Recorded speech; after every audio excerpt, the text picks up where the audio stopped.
again to a new video session by Nutrition Classes.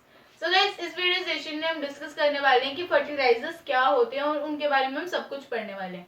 जैसे कि हमने प्रीवियस वीडियो लेक्चर में मैन्योर के बारे में सब कुछ पढ़ा था। मैन्योर के एडवांटेजेस, वो क्या प्रोवाइड करता है सॉइल को, सॉइल में क्या हेल्प करता है। जैसे हमने उसमें पढ़ा था कि जो हमारा मैन्योर होता है वो हमारी सॉइल को फर्टाइल बनाता है, उसमें न्यूट्रिएंट्स प्रोवाइड करता है। वो क्या करता है, उसकी वाटर होल्डिंग कैपेसिटी को बढ़ाता है कि वो जितना वाटर होल्ड कर सकती है उस चीज को भी और ज्यादा बढ़ाते हैं ताकि वो ज्यादा वाटर होल्ड कर सके एंड हमारे प्लांट्स को, हमारी क्रॉप्स को ज्यादा वाटर दे सके। फिर उसके बाद हमने पढ़ा था कि जो हमारी सॉइल होती है वो पोरस कौन बनाता है, मैन्योर। मैन्योर ही उसको पोरस बनाता है। पोरस इन द सेंस कि जिसमें टाइनी टाइनी होल्स हो, ठीक है।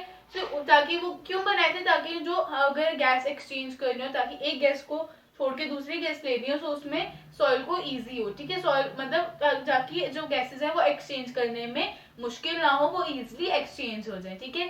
फिर उसके बाद वो क्या करता है, वो फ्रेंडली माइक्रोब्स का नंबर बढ़ाता है। मतलब जो मैन्योर होता है वो फ्रेंडली माइक्रोब्स को इन्वाइट करता है ताकि वो क्या करे, सॉइल को फर्टाइल बनाने में उसकी हेल्प करे, ठीक है। वो जो फ्रेंडली माइक्रोब्स होते हैं उनको बुलाता है एंड जो फ्रेंडली माइक्रोब्स नहीं होते, जो हार्मफुल होते हैं, जो हमारे सॉइल को हार्म करता है, वो उनको भगाता है, ठीक है। सो वो उनको फ्रेंडली माइक्रोब्स को वो बुलाता है ताकि वो उसकी हेल्प करे सॉइल को फर्टाइल बनाने में, ठीक है। फिर वो सॉइल को फर्टाइल बनाता है, उसमें न्यूट्रिएंट्स ऐड करता है, ठीक है।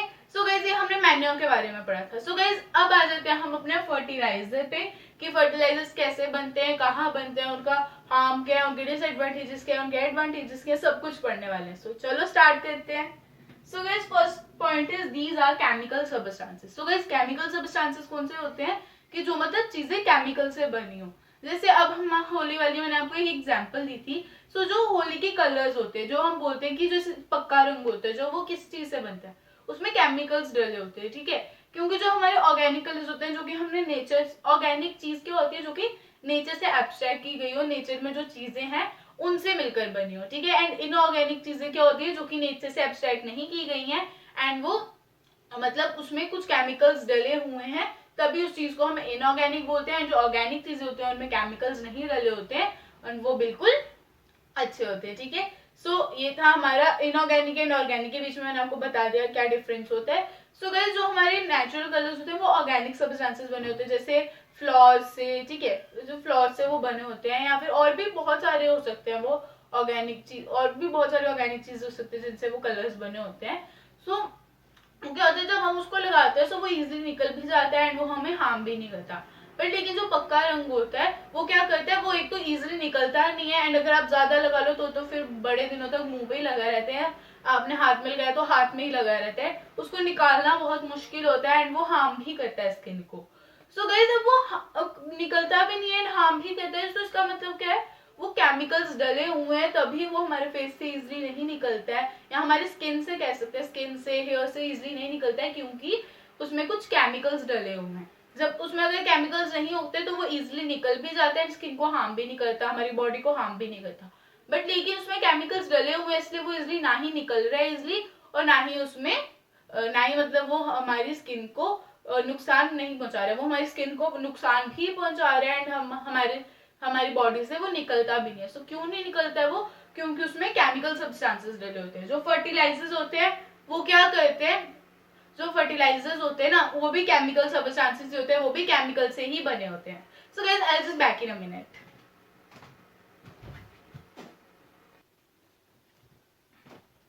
सो गाइस चलो थोड़ी सी नॉइस आ रही थी उसकी वजह से मैंने रोका था। सो गाइस चलो फिर से स्टार्ट करते हैं। सो गाइस जो हमारे फर्टिलाइजर्स होते हैं वो किससे बने होते हैं, केमिकल सब्सटेंसेस से। केमिकल सब्सटेंसेस मींस जो कि ऐसी चीजें जो कि केमिकल्स के थ्रू बनी हो, केमिकल्स को मिलाकर बनी हो, ठीक है। जो फर्टिलाइजर्स होते हैं उनमें भी कई तरह के केमिकल्स होते हैं, ठीक है। सो और ना वो एक इनऑर्गेनिक सब्सटेंस है। अब इनऑर्गेनिक कैसे हुआ कि देखो अब वो ना ही नेचर से बन रही है, वो किस चीज से बन रही है, केमिकल से। उसमें जो न्यूट्रिएंट्स आ रहे हैं वो किससे आ रहे हैं, केमिकल्स की वजह से आ रहे हैं। उसमें कोई नेचर से एब्स्ट्रैक्ट की हुई चीज हम यूज नहीं कर रहे हैं, वो हम पूरा ही केमिकल से बना रहे हैं, ठीक है। सो जो चीज नेचर से एब्स्ट्रैक्ट नहीं की गई है वो उसमें सिर्फ केमिकल्स डल रहे हैं, वो चीज कौन सी होती है, इनऑर्गेनिक। एंड जो चीज हम किससे एब्स्ट्रैक्ट कर रहे हैं, जो चीजें हम नेचर से एब्स्ट्रैक्ट कर रहे हैं एंड उनसे उनको मिलाकर हम फिर जो चीज बनाते हैं वो होती है ऑर्गेनिक सब्सटेंस, एंड जो चीजें जिन चीजों में सिर्फ केमिकल्स लगे होते हैं वो होते हैं इनऑर्गेनिक सब्सटेंस, ठीक है। तो जो हमारे फर्टिलाइजर्स है वो इनऑर्गेनिक सब्सटेंस है, ठीक है। और इधर एक चीज बोली है कि जो केमिकल्स, ये केमिकल सब्सटेंस है, फर्टिलाइजर्स केमिकल सब्सटेंस है। अब केमिकल सब्सटेंसेस में क्या होता है, जो केमिकल सब्सटेंसेस होते हैं वो फैक्ट्रीज में बनते हैं, क्योंकि केमिकल से रिलेटेड जितनी भी चीजें होती हैं वो सारी फैक्ट्रीज में बनती हैं। सो फर्टिलाइजर्स केमिकल सब्सटेंसेस है, जो कि एक इनऑर्गेनिक सब्सटेंस है, क्योंकि ये नेचर की चीजों से नहीं बनी है, नेचर में फाउंड की जाने वाली चीजों से नहीं बनी है, ये केमिकल से बनी है, ठीक है।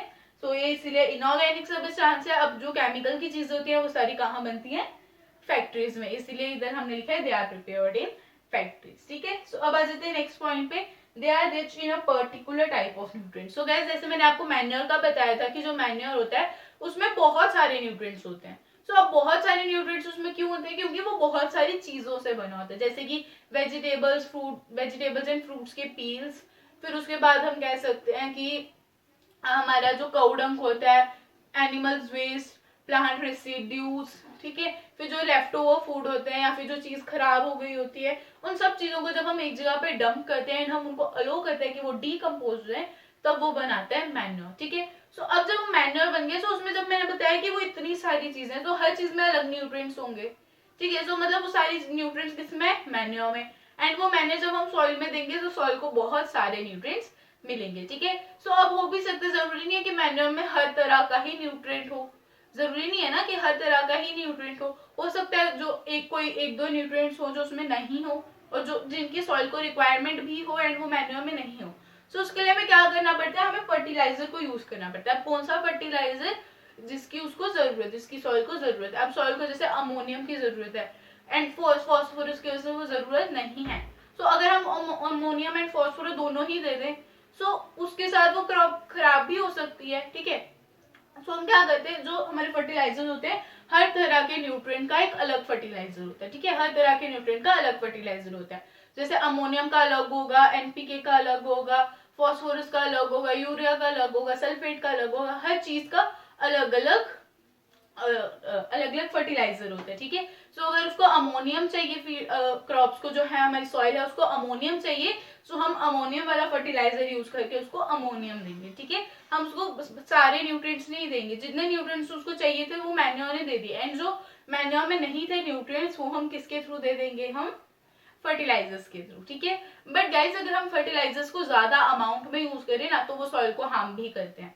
हाँ, बट अगर आप उसको कम अमाउंट में यूज कर रहे हो, बिल्कुल ऐसे कम अमाउंट में, उसको ज्यादा यूज नहीं कर रहे हो एंड ज्यादा टाइम के लिए उसको यूज नहीं कर रहे हो, सो वो आपकी सॉइल को बिल्कुल हार्म नहीं करेंगे, ठीक है। बट लेकिन अगर आप उसको बहुत ज्यादा यूज कर रहे हो या फिर आप उसको बहुत ज्यादा अमाउंट में दे रहे हो या बहुत ज्यादा टाइम तक दे रहे हो, तो क्या करता है वो सॉइल को देन फिर हार्म करता है। मतलब किसी भी चीज को अगर आप हद से ज्यादा यूज करोगे ना वो हार्म करेगी। अब जैसे अब फर्टिलाइजर्स को आप हद से ज्यादा यूज करोगे तो वो भी आपको आपकी सॉइल को हार्म करेगी, ठीक है।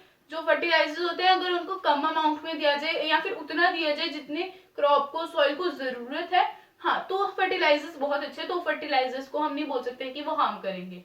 पर अगर उसी की जगह पे लिमिट से बाहर दे दिया जाए कि मतलब जितनी उनको जरूरत है उससे भी ज्यादा दे दो, तो फिर वो क्या करेगा, वो सॉइल को खराब करेगा। बट जितनी रिक्वायरमेंट है उतना दिया जाए तो ठीक है, तो मतलब वो सॉइल को हार्म नहीं करता। बट लेकिन अगर रिक्वायरमेंट है ही नहीं उस चीज की, यहाँ ज्यादा रिक्वायरमेंट उसको नहीं है, उसको जितनी रिक्वायरमेंट है अगर आप उससे ज्यादा दोगे, सो वो क्या करेगा, वो सॉइल को खराब करेगा, सॉइल को हार्म पहुंचाएगा, ठीक है। वही चीज मैंने यहाँ पे लिखी है, we use them for a long time it shows adverse effects on soil, कि अगर हम फर्टिलाइजर्स को कुछ ज्यादा ही टाइम के लिए यूज कर ले या जितने अमाउंट उसको चाहिए उससे कुछ ज्यादा ही दे दें, तो वो हमारी सॉइल पे एडवर्स इफेक्ट्स दिखाते हैं, बुरे इफेक्ट्स दिखाते हैं, कि मतलब बुरे इफेक्ट्स इन द सेंस कि जो कि सॉइल को खराब करे, सॉइल की फर्टिलिटी कम कर दे, सॉइल की कैपेसिटी कम कर दे वाटर की, या फिर सॉइल को खराब ही कर दे, उसको पूरा बंजर बना दे, या उसकी फर्टिलिटी को कम कर दे, या उसको न्यूट्रिएंट्स उसमें खत्म कर दे।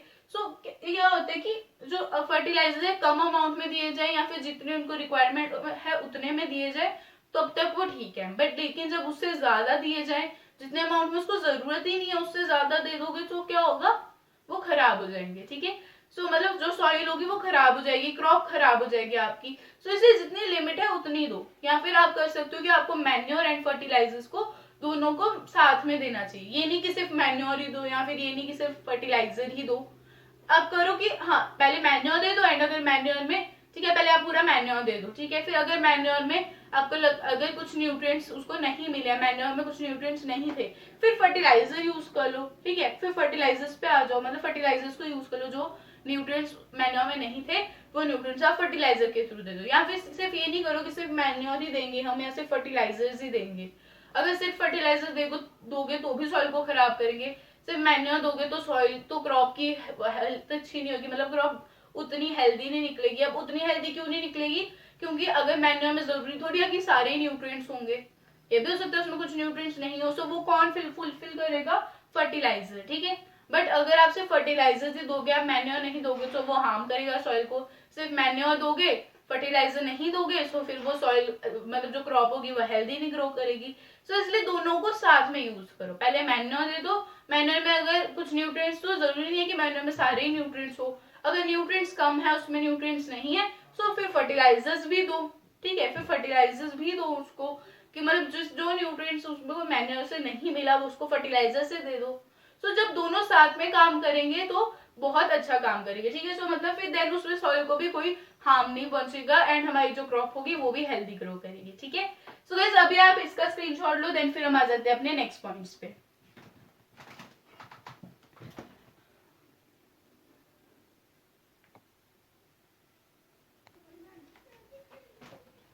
सो गाइस चलो अब हम डिस्कस करते हैं हमारे नेक्स्ट पॉइंट। सो गाइस हमारा नेक्स्ट पॉइंट है, in order to maintain the fertility of the soil we have to substitute fertiliser with organic manure. So guys इधर इन्होंने बोला है कि अगर हमें किसी सॉइल की चाहिए कि वो उसकी फर्टिलिटी रहे हमेशा के लिए, कि मतलब उसकी फर्टिलिटी खत्म ना हो, ना ही मैन्योर के यूज की वजह से, ना ही फर्टिलाइजर की यूज की वजह से। सो हमें क्या करना पड़ेगा, मैन्योर एंड फर्टिलाइजर्स को साथ में यूज करना पड़ेगा। यही चीज मैंने आपको अभी भी बताई थी कि मतलब अगर हम सिर्फ मैन्योर को यूज करेंगे तो क्रॉप मतलब क्या होगा कि अगर हम सिर्फ मैन्योर यूज करेंगे तो हमारी क्रॉप या फिर हेल्दी नहीं होगी, और हमारी सॉइल में भी न्यूट्रिएंट की कमी होगी, जो न्यूट्रिएंट हमारी क्रॉप को नहीं मिल पाए जिसकी वजह से वो वीक है, वही तो हमारी सॉइल में भी नहीं होगा। सो मतलब सॉइल की फर्टिलिटी थोड़ी तो कम होगी। फिर अगर हम इनसे फर्टिलाइजर्स यूज करेंगे तो फर्टिलाइजर्स न्यूट्रिएंट्स तो प्रोवाइड करेंगे बट लेकिन सॉइल को खराब कर देंगे, उनकी फर्टिलिटी को कम कर देंगे।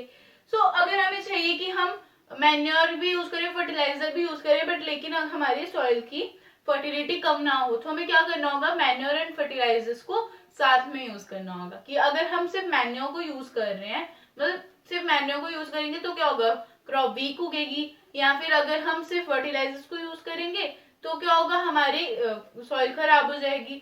सो अगर हम इनको साथ में यूज करें, मतलब पहले हम मैन्योर दे दे पूरी सॉइल को, एंड फिर अगर कुछ उनमें से कोई न्यूट्रिएंट्स नहीं भी होंगे, अब जरूरी थोड़ी है कि जो मैन्योर है उसमें सारे ही न्यूट्रिएंट्स हो, ये बात जरूरी नहीं है।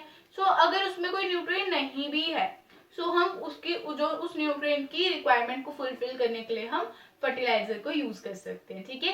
सो अगर मैन्योर में अगर कोई न्यूट्रिएंट नहीं है, सो उसकी हेल्प कौन कर दे, उसको चीज को कंप्लीट कौन कर देगा, उस न्यूट्रिएंट की रिक्वायरमेंट को, फर्टिलाइजर, ठीक है। फर्टिलाइजर्स क्योंकि एक तरह के न्यूट्रिएंट में बहुत अच्छे होते हैं, कि जैसे अगर वो फॉस्फोरस का फर्टिलाइजर है, सो वो फॉस्फोरस में बिल्कुल अच्छे से रिच होगा, वो फॉस्फोरस को बहुत अच्छे से सॉइल के अंदर दे देगा, ठीक है। सो बस वैसे कि अगर हम फर्टिलाइजर एंड मैन्योर दोनों को साथ में यूज करें, सो वो बहुत अच्छे से काम भी करेंगे एंड हमारी सॉइल को, फर्टिलिटी को भी बरकरार रखेंगे, फर्टिलिटी को बनाए रखेंगे, ठीक है। सो अब आ जाते हैं नेक्स्ट पॉइंट पे, इट इज कॉस्टली। सो वह जो फर्टिलाइजर्स होते हैं वो महंगे तो होते हैं। देखो जो मैन्योर होता है उसको हम घर में बना सकते हैं, ठीक है। जो मैन्योर होता है वो इतना कॉस्टली नहीं होता, ठीक है। वो उसका रेट बहुत चीप होता है, क्योंकि हम क्या करते हैं, मतलब उसका रेट कम होता है। क्यों, क्योंकि देखो उसमें जो सारी जो चीजें हैं वो नेचर से ही एब्स्ट्रैक्ट की हुई है, सारी चीजें नेचुरल ही यूज की जा रही हैं। कुछ चीजें होती हैं जो कि नेचुरल, हाँ चीजें तो नेचुरली होती है बट उनको खरीदना पड़ता है। सो मतलब हाँ उसमें थोड़ा सा टाइम लग सकता है, मतलब जैसे कंपोस्ट पिट्स मैं बोल रही हूँ, तो कंपोस्ट पिट्स को खरीदना भी तो पड़ेगा पहले। सो हाँ उसमें जा सकती है मनी, सो इसलिए हम कह रहे हैं, बट उसका रेट जो है वो तो कम ही है, ठीक है, क्योंकि वो फील्ड्स में प्रिपेयर हो रहा है तो उसका रेट कम ही है। बट लेकिन ये फैक्ट्रीज में प्रिपेयर हो रहा है, जरूरी नहीं है फैक्ट्रीज में प्रिपेयर हो रहा है इसीलिए ही इसका रेट ज्यादा है, नहीं, क्योंकि इसमें केमिकल्स भी डले हैं। केमिकल्स सबस्टांस है, इसमें केमिकल से बना हुआ है फर्टिलाइजर, इसलिए ये कॉस्टली है, ठीक है। सो हमने ये 2 पॉइंट कर लिया। आ जाते हैं थर्ड पॉइंट पे, they are rich in plant nutrients like potassium phosphorus, कि ये जो प्लांट न्यूट्रिएंट्स में बहुत अच्छे हैं, जैसे कि फॉस्फोरस, पोटेशियम, ऐसे बहुत सारे न्यूट्रिएंट्स में ये बहुत अच्छे हैं। कि मतलब अगर हाँ इन फर्टिलाइजर में होता एक ही न्यूट्रिएंट है, बट लेकिन वो न्यूट्रिएंट को भी वो फर्टिलाइजर बहुत अच्छे से कैरी करता है, अगर सॉइल में आप दो सो वो सॉइल में बहुत अच्छे से उस न्यूट्रिएंट को दे देता है। ठीक है, फिर आ जाते हैं it is a man made inorganic substance. देखो अभी इनऑर्गेनिक सबस्टेंस कैसे है वो मैंने आपको बता दिया, बट ये मैन मेड है। देखो अब हम इंसानों ने ही फर्टिलाइजर बनाया ना, ठीक है, ये पहले से तो था नहीं, हमने ही बनाया, हम इंसानों ने ही बनाया इस फर्टिलाइजर को, ठीक है, इसलिए हमने लिखा है it is a man made inorganic substance. अब इनऑर्गेनिक इसलिए क्योंकि ये केमिकल से बने। ठीक है, तो अब फिर से डिस्कस करते हैं एक बार इनको, कि अगर हमें फर्टिलिटी बनानी है सॉइल की, हमें चाहिए कि फर्टिलिटी सॉइल की रहे, वो जल्दी खत्म ना हो जाए, तो हमें क्या करना पड़ेगा, मैन्योर एंड फर्टिलाइजर्स को साथ में यूज करना पड़ेगा। ठीक है, जब मैन्योर एंड फर्टिलाइजर्स साथ में यूज होंगे तो वो काम भी अच्छे से करेंगे एंड हमारी सॉइल को अच्छे से फर्टाइल बना हुए रखेंगे, उनको फर्टिलिटी को खत्म नहीं होने देंगे। फिर उसके बाद जो फर्टिलाइजर्स होते हैं वो कॉस्टली होते हैं। क्यों कॉस्टली होते हैं, क्योंकि ये तो केमिकल से बनते हैं, ये मैनमेड इनऑर्गेनिक सब्सटेंस है जो कि केमिकल्स के थ्रू बनते हैं, फैक्ट्रीज में बनते हैं। ठीक है, इसलिए कॉस्टली होता है।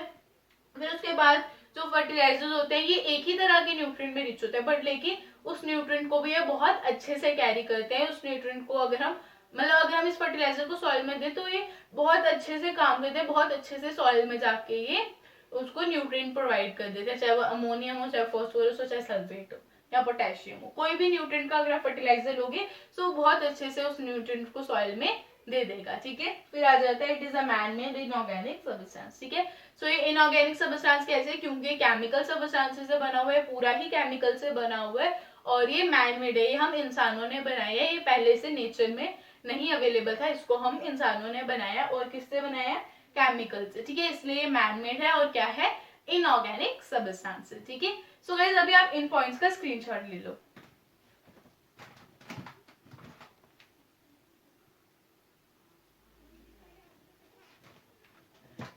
सो गाइज अब इस टॉपिक में तो इतना ही था। सो गाइज अभी हमारा एडिंग मैन्योर एंड फर्टिलाइजर्स का टॉपिक भी खत्म हो जाता है।